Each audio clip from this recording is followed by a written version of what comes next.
ఇదివరకు రోజుల్లో మనము ఏదైనా పెళ్ళిళ్ళు కానీ ఫంక్షన్లకు కానీ వెళ్ళినప్పుడు ఎలా ఉండేది? భోజనాలు చక్కగా వరుసగా టేబుళ్ళు, కుర్చీలు వేసి విస్తరాకు వేసి దాని మీద మనం అందరం భోజనం చేసేవాళ్ళం. ఎంత బాగుండేది కదా!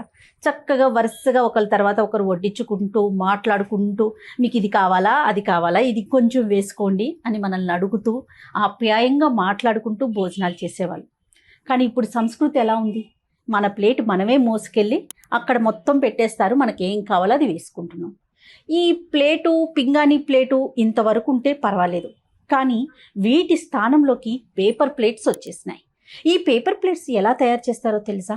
వీటికి పైన ఒక ప్లాస్టిక్ లేయర్ని వేస్తారు.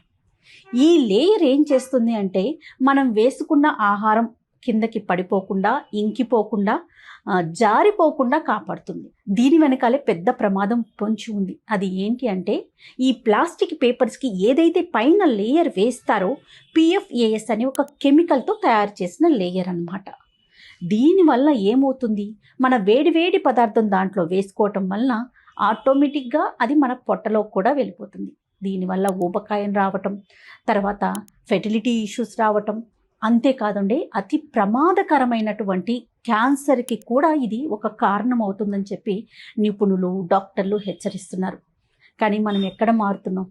చక్కగా ఇదివరకు రోజుల్లో మోదుగాకుతో విస్తరాకు మీద వేసుకొని చక్కగా సహపంక్తి భోజనాలు చేసేవాళ్ళం. సరే, ఆ కల్చర్ రాకపోయింది. ఇప్పుడున్న స్పీడ్ యుగానికి మనం ఇదే ఫాలో అవుతున్నామేమో. కానీ కాస్త ఆ స్థానంలో ప్లాస్టిక్ పేపర్కి బదులుగా పింగాణీ ప్లేట్స్ కానీ, గాజు ప్లేట్స్ కానీ ఇలాంటివి వాడటానికి మ్యాక్సిమం ట్రై చేయండి. మన ఇంట్లో ఒక 10 మంది వచ్చారనుకోండి, వెంటనే ప్లాస్టిక్ పేపర్కి వెళ్ళిపోతున్నాం, ప్లాస్టిక్ కప్పులకి వెళ్ళిపోతున్నాం. మన ఆరోగ్యాన్ని మనమే చెడగొట్టుకుంటున్నాం. ఇలాంటి విషయంలో కాస్త జాగ్రత్తతో ఉండటం ఎంతైనా అవసరం. ఇక ఈ వీడియో కనుక మీకు నచ్చినట్లయితే తప్పకుండా షేర్ చేయండి.